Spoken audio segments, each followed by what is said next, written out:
Hello, everybody. How are you doing? How are you doing? This is the S. Anthony Thomas. This is the S. Anthony Says podcast, also known as S. Anthony Says. How are you doing? This is being recorded a little later because I was watching my hometown team lose by 3 points in the Super Bowl.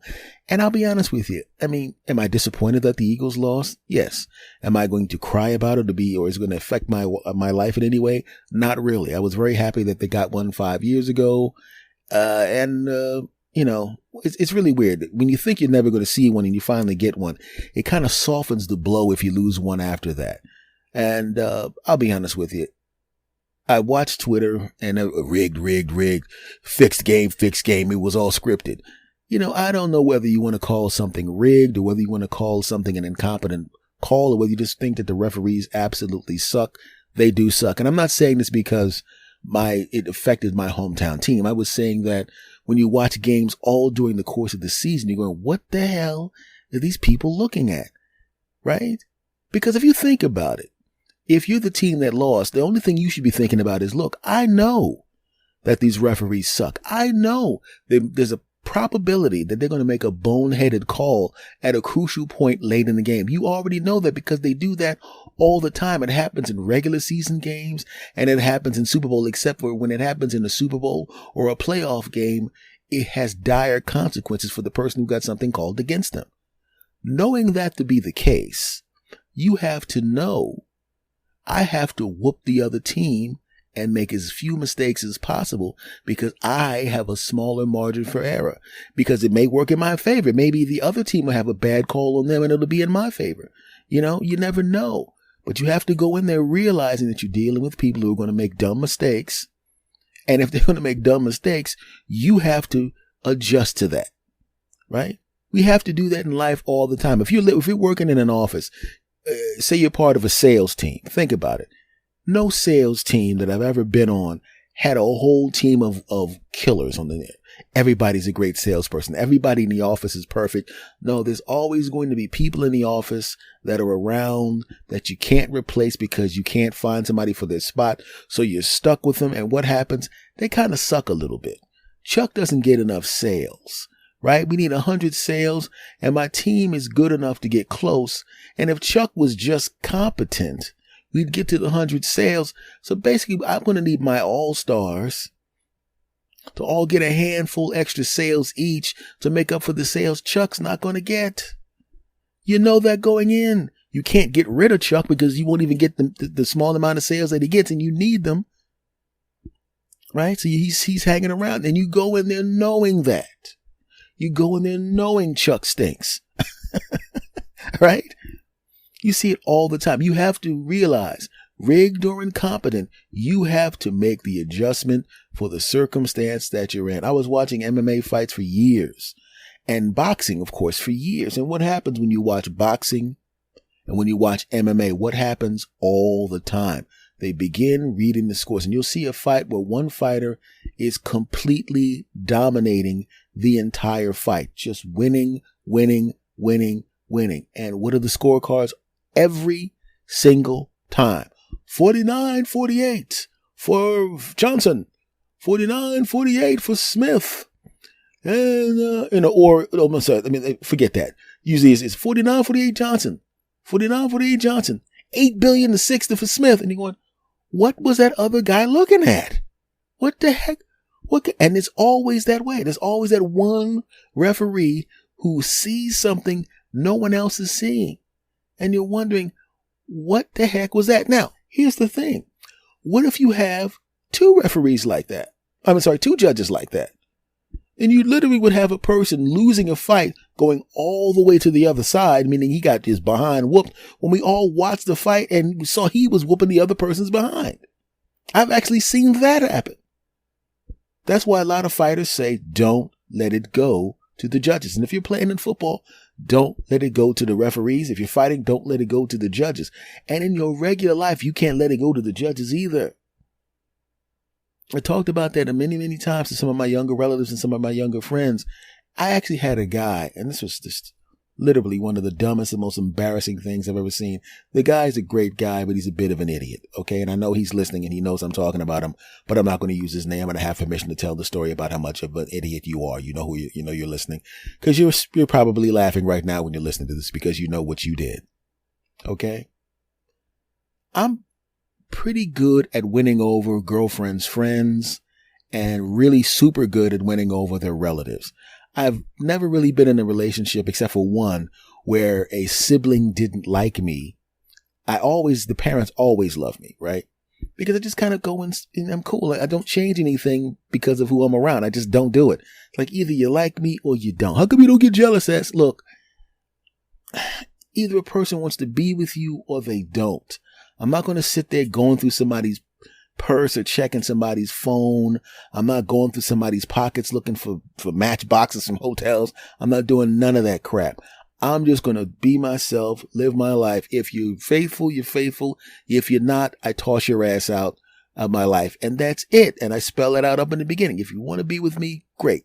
If you don't, all I ask you to do is tell me, because then you can go and I can go find somebody else. No big deal, right? It's just the way it is. But I had a friend of mine that was in a relationship, and I could tell that it was just not working out. Everybody from the outside could see it's not working out. The other person, the lady with him, could see it's not working out.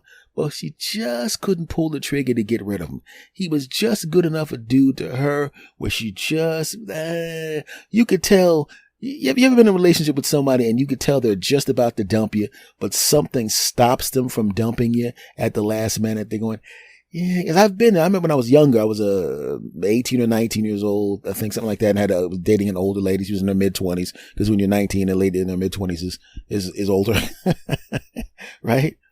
And there were several times where she set up to have the talk. And at the time, I didn't know what the talk meant, because, like I said, I was a teenager. I mean, he's like, what do I know? As an older guy, I know what the talk is. That's the talk where they decide, I don't think this is working. I think we should go our separate ways. I think we should see other people. That's usually what the talk is. But in this particular case, I didn't know that's what the talk was. Like I said, I was a teenager, 18, 19, something like that. And the lady was like 26, 27, whatever it was. But it got to the point where she was just like, he's such a young guy. I just, I'm going to have to just break this off because it's really not going anywhere. And just when she was about to break up with my punk ass, she would go, you know what? I kind of like having someone to do some nice stuff to my lap stuff. So I'm going to keep him around for that. And he's nice looking, and he's cute, and he's cool and everything.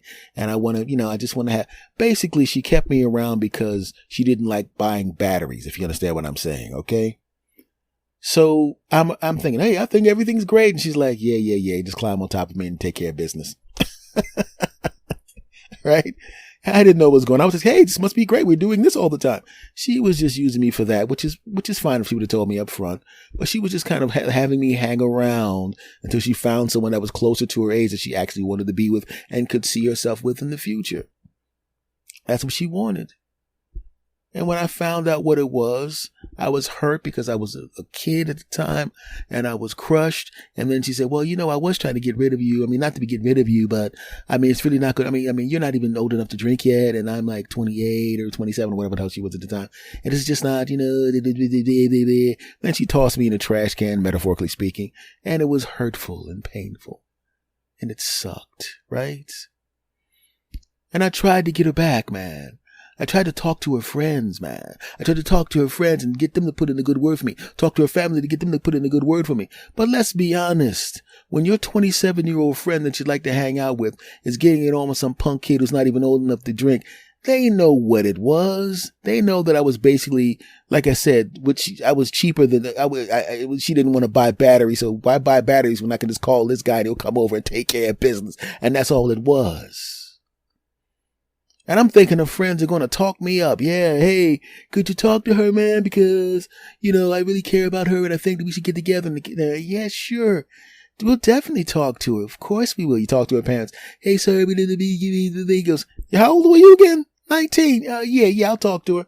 They weren't talking to her. I found out later on, not only were they not talking to her, They were like, look, it's okay to jump on top of this kid and have some fun for a weekend or two or whatever, but you can't be dating this guy. It's not going to go anywhere. You're almost 10 years older than him. You need to be dating a doctor or somebody, and somebody who's more, you're closer to your age, and someone who's I'm thinking everything's great.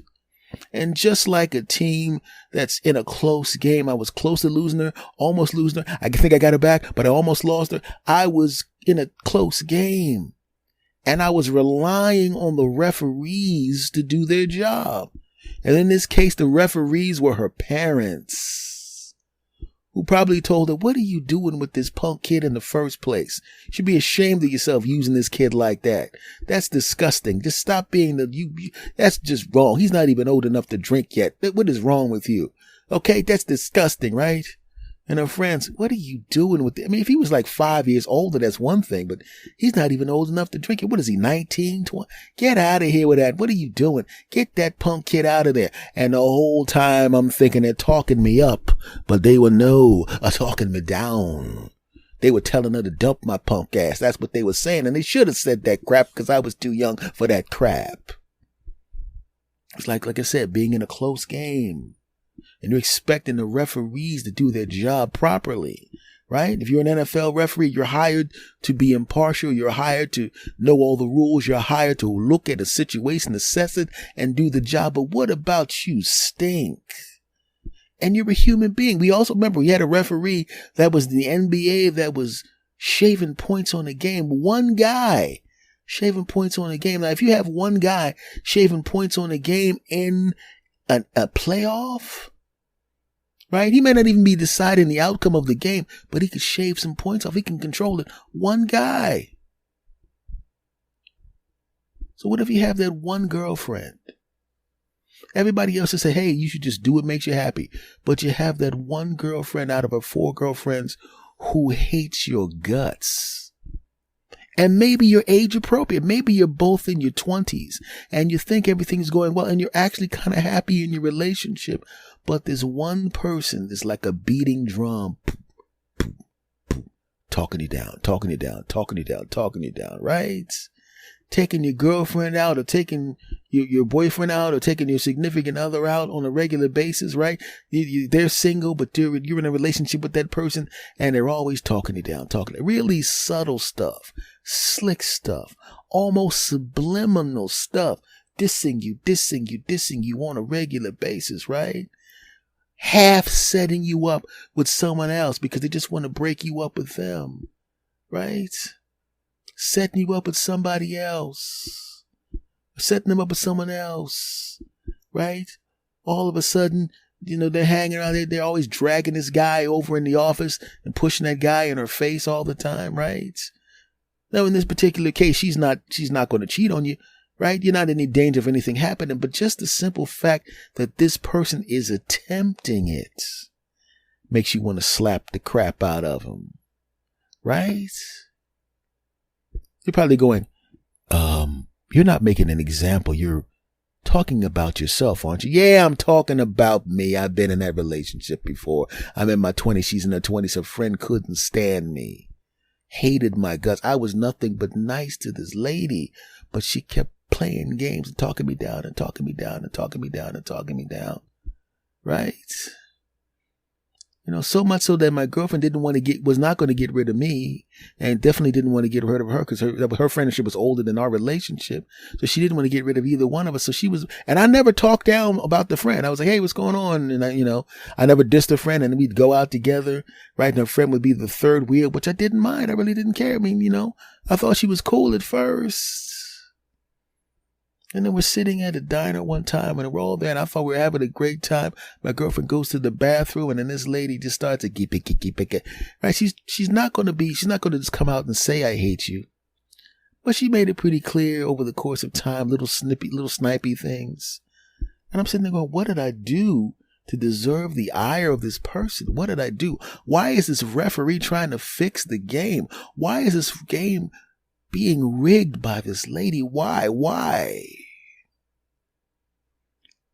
I come to find out that it wasn't, and this is from her other friends, as it turns out, I hadn't done anything to this particular lady. except for the one egregious thing that I did to her. I had the nerve to take up time that she was going to spend with her girlfriend, her friend, my girlfriend. That was my offense. I existed, right? She was setting her up with other dudes, not because she wanted them to be with that dude. She knew that dude wasn't going to work out. She just wanted to break us up because then she would find it easier to break the other couple up because that relationship would be new. She would get rid of me. My girlfriend at the time would begin dating that guy. And of course, since I had months and years in and this guy was only around for a couple of weeks, so if she could get rid of me, she could very easily get rid of that guy. I don't know why you should be going out with Chuck. I mean, you know, you were going out with this Anthony, but Chuck, you know, he was pretty cool actually. But now that he's, you know, you dumped him and he immediately went out with somebody else because you're an idiot. And, you know, this guy Chuck, I don't think he's right for you. That's what she was going to do. That's what she was going to do. The only problem was I was regularly getting it on with my girlfriend. And even though you're talking me down, when I was back at her apartment, I was putting it down, which is why you could not beat me. Your friendship actually ended with me not doing anything at all. She just got tired of you playing games, realized what you were doing, and dumped your monkey ass. Yeah, that's right. Dumped you. Granted, a year and a half later, we broke up because now that she didn't have you as an outlet, she was directing all that extra attention towards me.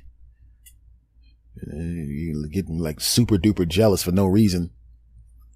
Oh, so that goldfish is a female. Is that why you bought the bitch? Okay. Is there any way I can get your friend back?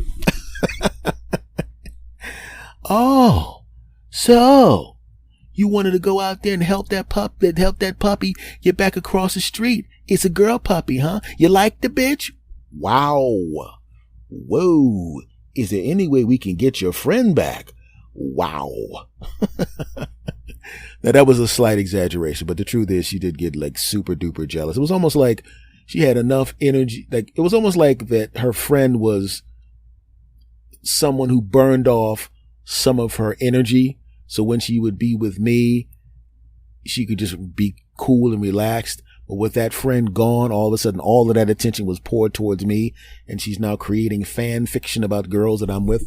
I've never cheated on anybody in my entire life, and I never will.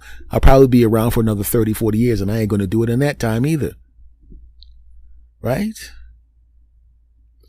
So what I'm saying is, as I watch Twitter explode with rigged game, I often say, you never let it go to the referees. Would a bad call end the game in the wrong direction, depending on who you're rooting for? Yes. But so does plays during the course of the game. Maybe the defense had a hard time stopping the offense. Maybe you missed a field goal in the second quarter. Maybe you threw an interception when you were about to go down for a touchdown.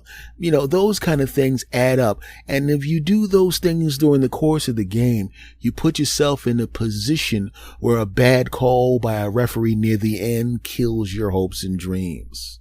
If you're in a relationship with someone and it's not a healthy relationship in the first place, and she has a girlfriend who kind of who tries to sabotage the relationship with her passive aggressiveness and her little snide comments.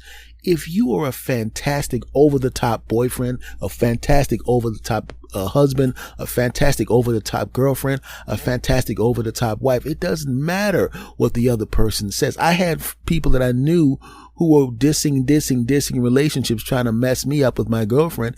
And I was just looking at them like, I'm not even going to respond to that because I'm extremely happy. And everything that you say about how relationships sucks doesn't apply to the relationship that I'm in. There was literally a brick wall around my relationship, and you were trying to break it up by throwing eggs against the brick wall. If you allow it to go to the referees in many cases, it means you didn't do what you were supposed to do.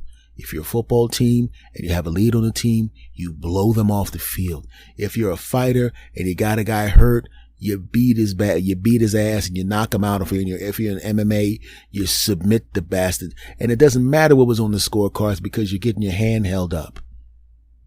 Right? If you're in a relationship, like I said, if everything is healthy and you're doing what you're supposed to do, it doesn't matter what anybody says on the other side. It doesn't matter if somebody who looks good comes and hits on you. It doesn't matter what your relatives say if you're happy. It doesn't matter what your friends say. It doesn't matter what society says. It doesn't matter. You're happy and you're indestructible at that point, or as close to indestructible as possible. And the referees can't do anything, rigged or not. Because if you're up by 30 points and the referee decides to rig something, it ain't going to do anything but make you win by 23 points instead of 30.